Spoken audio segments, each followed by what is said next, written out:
Todo mundo sabe que a evolução tecnológica surgiu para facilitar a nossa vida. Afinal, por que fazer uma conta no lápis se eu tenho calculadora? Por que anotar na agenda se eu tenho uma lista de contatos no celular? Mas tudo que é exagerado tem risco. Você já deve ter percebido que o uso do celular diminui a nossa necessidade de recorrer à memória, e isso pode afetar a capacidade de memorização. No programa de hoje, iremos entender se a tecnologia prejudica o nosso cérebro ou ajuda. O Miscelânea já está no ar.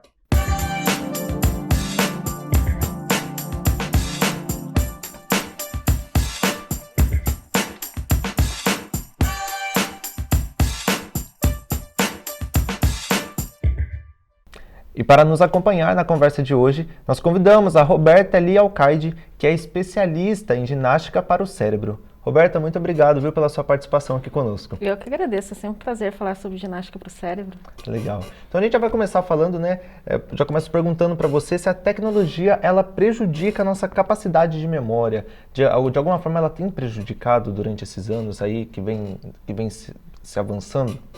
Na verdade, assim, o avanço da tecnologia faz com que a gente facilite, né, o nosso dia a dia e tudo mais. Então, assim, não é que prejudica a nossa memória, facilita o nosso dia a dia e a gente acaba deixando de fazer alguns exercícios que seriam bacanas aí para o nosso bom funcionamento cerebral. Depois da pandemia, a gente percebe, né, que algumas pessoas ficaram bem viciadas, né, na tecnologia, no celular e tudo mais. Então é importante sempre a gente entender que tem que ter um equilíbrio de tudo isso, né? Você pode dar uns exemplos para a gente de quais são esses exercícios mentais que a gente deixou de fazer por conta da tecnologia? Tem muita gente assim que não vai lembrar disso porque é bem novinho, né? Mas assim, que nem você disse no início, né? Os contatos telefônicos, antigamente, quando a gente não tinha os celulares, era gravado em agendas, a gente tinha que decorar mesmo os mais importantes e tudo mais. Ou mesmo agenda, né? Tem gente que usa agenda no celular e agenda de papel, ou anotações quando você faz uma aula, um estudo, tudo mais. Então tudo isso faz com que a gente não exercite aí algumas habilidades que acaba sendo facilitado pela tecnologia. Eu lembro até quando eu era criança, eu tinha. Na verdade, eu tenho até hoje guardado essa agendinha com os contatos. Tem muitos contatos que nem existem mais. Mas assim, se a gente voltasse a essa prática antiga de anotar mais, a nossa memória, ela iria melhorar do que ela é hoje? Você acredita que teve uma piora nesse tempo? Na verdade, a gente estimula o nosso cérebro de várias formas diferentes. Então, vamos ao exemplo de anotar as coisas. Isso é importante? Sim, é importante. Mas se a gente for pensar num outro lado, dos jogos, por exemplo. Todo mundo gosta de jogar, a maior parte das pessoas gostam de jogar. E se você joga um jogo estratégico, tudo mais, com equilíbrio e tudo mais, você vai estar estimulando o seu cérebro de outra forma. Então, é o que a gente estava falando do equilíbrio, né? Existem formas diferentes de exercitar o cérebro, algumas formas a gente usava no passado e hoje existem benefícios da tecnologia para exercitar o cérebro também. E para a gente entender um pouquinho melhor, como que funciona o processo de armazenamento de memória no nosso cérebro? O nosso cérebro ele tem alguns tipos de memória que a gente fala, que é memória de aquisição, de curto prazo e de longo prazo, né? Então existem a memória de aquisição, quando você aprende uma coisa nova e tudo mais, você presta atenção, atenção é o jeito que o cérebro se forma. Então quanto mais atividades que a gente faz com que a gente preste atenção, a gente está exercitando o cérebro. A partir do momento que você faz os exercícios, executa isso com alguma periodicidade, com constância, na verdade.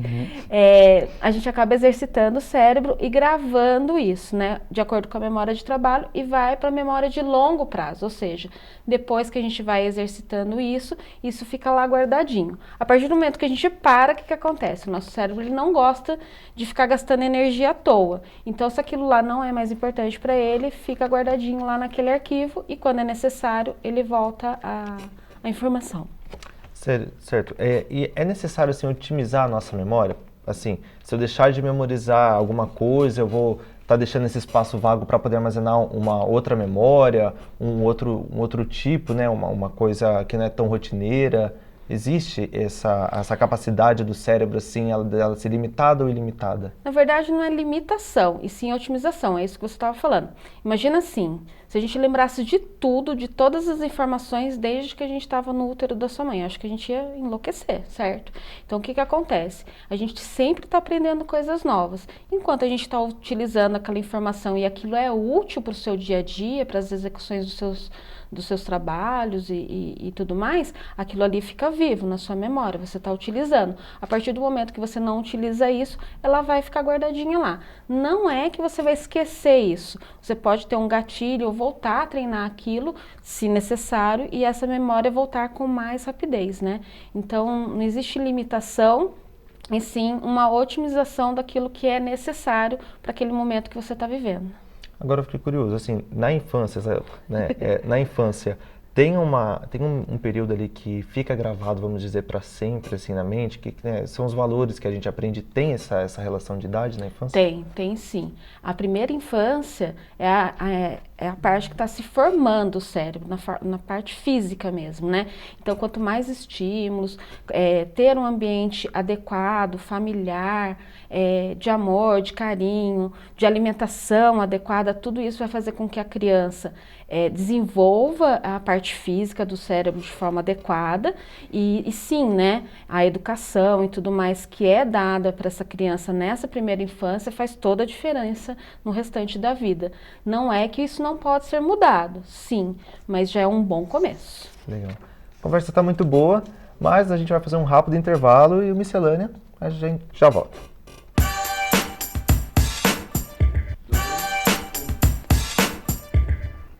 Voltamos com o Miscelânea, que hoje está falando sobre como o uso da tecnologia afeta a nossa capacidade de memória. E quem nos acompanha nessa conversa hoje é a Roberta Lee Alcaide, que é especialista em ginástica para o cérebro. Obrigado pela participação, Roberta.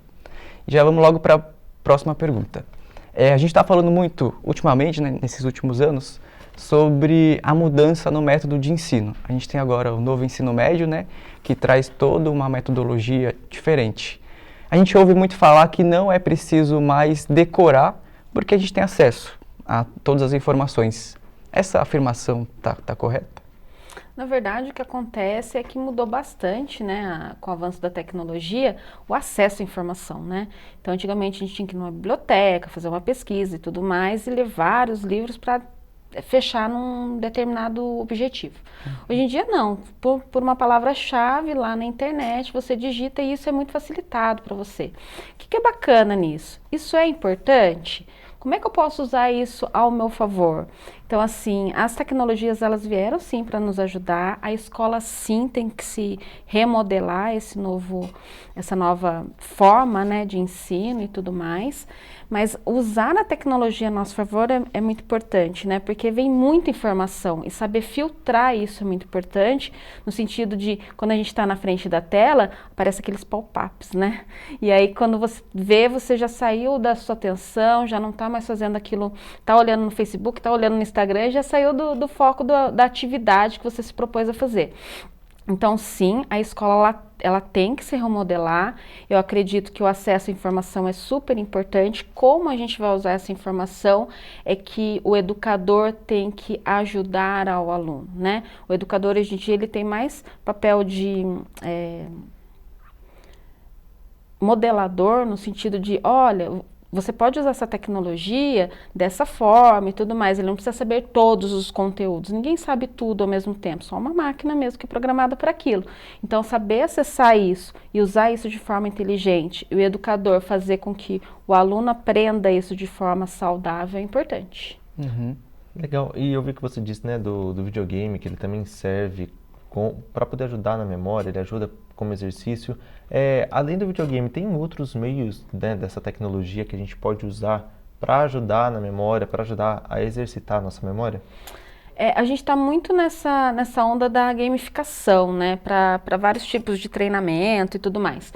Então, assim, você usar isso de forma assertiva é super legal no ambiente de trabalho, quando você tem que fazer um treinamento, ou na escola mesmo, para aprender um conteúdo. E se a gente pensar na terceira idade, né, nas pessoas acima de 60, 70, 80 anos, que têm já acesso à tecnologia e gosta de fazer isso, sim, a gente pode pensar em qualidade de vida e fazer essa gamificação, que é o que a gente faz lá na escola, treinar o cérebro, treinar a memória, a atenção e a concentração, justamente para ter qualidade de vida. Então, sim, vem para ajudar, sim. Legal. E como que a gente, para entender melhor, né? Como que a tecnologia pode ser nossa aliada? Como que ela pode ajudar a gente nessa memorização, nesse processo de memorização hoje em dia? Então, os jogos são um excelente exemplo disso, né? E também acesso à informação, né? Então, antigamente a gente deixava de fazer muitas coisas porque a gente não tinha informação de como ser feito. Então, filtrar essas informações e tudo mais ao nosso favor, independente de faixa etária, é super importante. Por isso que o papel do educador é importante, para ensinar as crianças e adolescentes a usar isso de forma consciente, não só eles, né? Adulto também, usar de forma consciente. E essa parte dos jogos, eles ajudam bastante na memória, na construção de estratégias, pensamento lateral, visão espacial. Então, não é só na parte de memória, porque a gente fala de cérebro, todo mundo fala de memória, né? Mas existem outras habilidades que precisam ser exercitadas no cérebro para a gente ter qualidade de vida.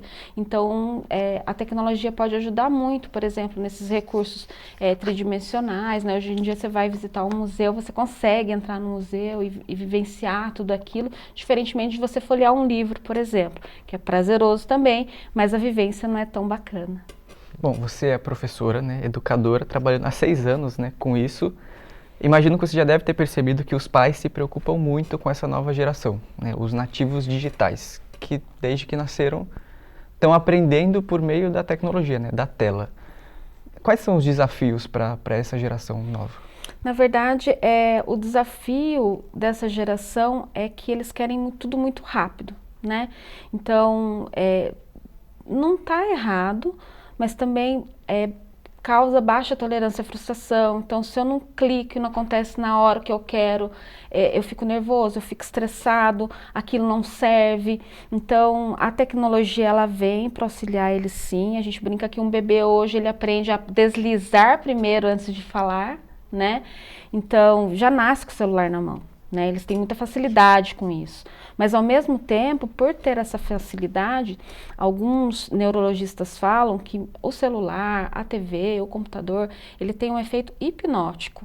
Então, quando você fica muito tempo nessa tela, você deixa de prestar atenção e só fica recebendo aquela informação. E isso não é exercício para o cérebro. Então, é super perigoso, numa fase de amadurecimento cerebral, você deixar a criança muito tempo na frente de uma tela. Então, você tem que estimular ela de outras formas. Com a pandemia, isso ficou muito nítido, porque todas as crianças tiveram que fazer tudo online. Então, conversavam online, fazia aula online e tudo mais. Até a gente está falando na revista nova a respeito disso, sobre o perigo das tecnologias e do vício na tecnologia. E já existe um estudo de vários jovens viciados em tecnologia que tem que recorrer a psiquiatra, a remédio e tudo mais, porque não conseguem mais viver longe da telinha. Então, sim, é super importante ter isso como aliado, mas ter tempo para usar, fazer outras coisas, atividades sociais é super importante, porque a gente viu que isolamento social causa vários desafios socioemocionais. Então, sim, os pais eles precisam se preocupar, colocar regras e ensinar, principalmente os filhos, a usar essa ferramenta de forma consciente. E quais são as dicas para a gente que já não é criança, né, já é adulto, mas também está passando por isso, né? A gente trabalha com a tecnologia, a gente não consegue mais viver sem, por uma questão prática mesmo. A gente precisa desses instrumentos. Para a gente, quais são as dicas, assim? Na verdade, é criar... do mesmo jeito que a gente criou o hábito de ficar sempre na tela, é criar o hábito de não ficar. Então, por exemplo, eu estou na minha casa, cria um horário. Eu já trabalhei o dia inteiro na frente do computador, na frente do celular, chega em casa, dá uma desligada disso, vai conversar com a família, vai fazer um outro tipo de atividade, plantar, cozinhar, longe da telinha, sabe? É super importante. Do mesmo jeito que a gente cria um tempo para se exercitar ou para trabalhar, criar o tempo de desintoxicar mesmo disso, né? No início é difícil, mas assim, vai sair com os amigos? Desliga o celular. Às vezes você vai sair com o amigo, tá todo mundo ali mexendo, cada um no seu mundinho, né? Então, assim, criar, se forçar, criar esse hábito no sentido de criar momentos do seu dia a dia sem a tecnologia é super importante. E como que a gente pode fazer essas ginásticas para o cérebro? Você tem alguma dica aí? Tem vários. A sua especialidade, né? O cérebro, quando a gente fala ginástica para o cérebro, todo mundo acredita que é um negócio muito complexo, né, e tudo mais. Mas não, na verdade, toda vez que você aprende uma coisa nova, você está fazendo ginástica para o cérebro. Ginástica para o cérebro nada mais é do que a gente prestar atenção naquilo que a gente está fazendo. Eu acho que é o grande desafio atual, porque a gente está aqui e está pensando em outra coisa, né? Então a gente está focado naquilo que a gente está fazendo, aprender coisas novas, fazer as coisas que a gente gosta de fazer de forma variada, faz com que o nosso cérebro saia do piloto automático, da zona de conforto e a gente volte a prestar atenção naquilo que a gente está fazendo. Toda vez que a gente faz isso, a gente fortalece as nossas sinapses e cria novas, por causa da neuroplasticidade. Então, se você fizer um caminho diferente para sua academia, você está fazendo ginástica para o cérebro. Se você fizer as coisas com os olhos vendados, você está fazendo ginástica para o cérebro. Se você trocar a mão na hora de escovar os dentes, você está fazendo ginástica para o cérebro. Então, com coisas simples no seu dia a dia que você mudar, você vai estar fortalecendo o seu cérebro e vai garantir aí que você tem um envelhecimento aí saudável do cérebro, né? Legal, então são coisas básicas que dá pra gente incluir no dia a dia. Sim, são hábitos, né? Do mesmo jeito que a gente entra nessa rotina frenética de fazer tudo no piloto automático, é parar e respirar, não, vou voltar a prestar atenção naquilo que a gente está fazendo.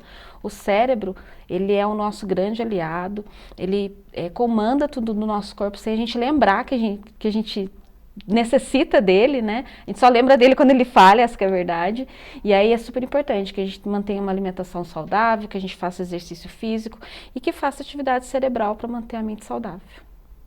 Legal. É isso. Um assunto muito interessante aí que dá para todo mundo mudar um pouco o hábito e começar a praticar a memória, né? Começar a renovar a memória. Acho que é muito importante. Isso, exatamente. E só para poder encerrar, você disse, né, dos hábitos. A gente tem que começar um novo hábito a partir de quanto tempo aquilo ali já se torna a nossa rotina? Que a nossa mente vai memorizar? Tem um tempo que a gente precisa persistir? Cada cérebro é único, né?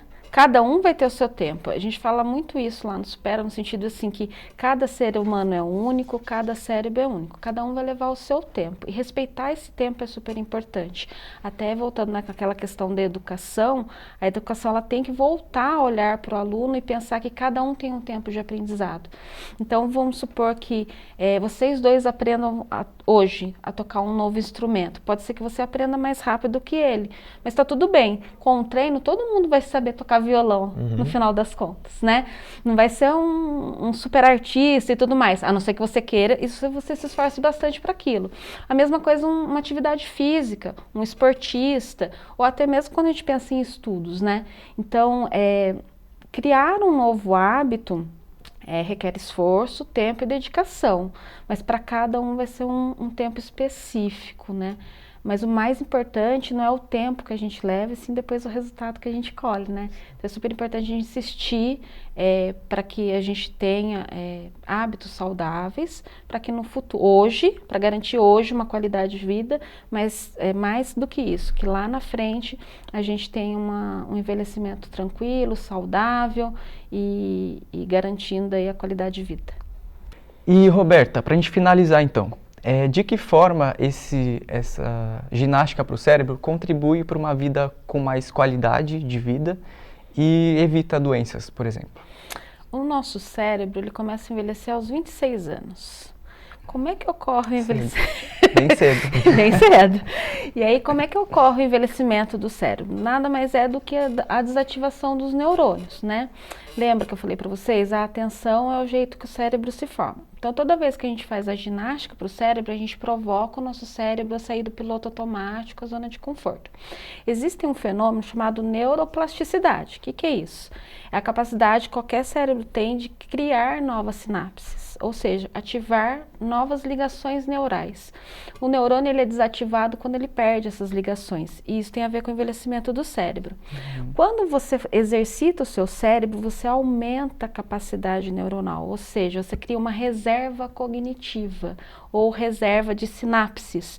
Então, conforme você vai envelhecendo, por mais que você esteja perdendo isso que é natural, um processo natural do cérebro, você está criando mais. E aí você retarda os efeitos do envelhecimento do cérebro. Se você faz isso e lá na frente, porventura, você desenvolva alguma doença degenerativa, como Alzheimer, Parkinson ou qualquer tipo de demência, o seu cérebro está mais preparado para enfrentar isso.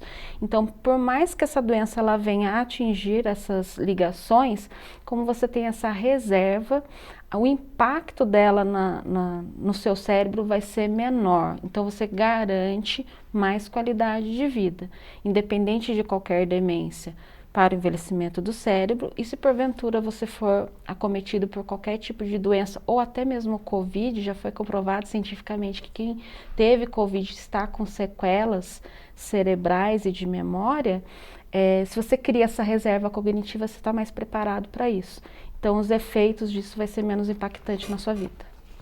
Bom, eu tenho que começar logo porque faltam só 3 anos para o meu cérebro começar a envelhecer. Ou um pouquinho mais, mas é bom já começar também. Quanto antes, melhor. Muito obrigado, Roberta, pela contribuição. Foi um prazer conhecer mais do seu trabalho, tá bom? Eu que agradeço, pode chamar sempre, que é sempre um prazer falar sobre ginástica para o cérebro. Maravilha. Muito obrigado você também que nos acompanhou até aqui. Você encontra o programa completo no nosso canal do YouTube e pode acompanhar a TV Univap também pelas redes sociais. Nós estamos no Facebook e no Instagram, @TV Univap. Até a próxima. Tchau!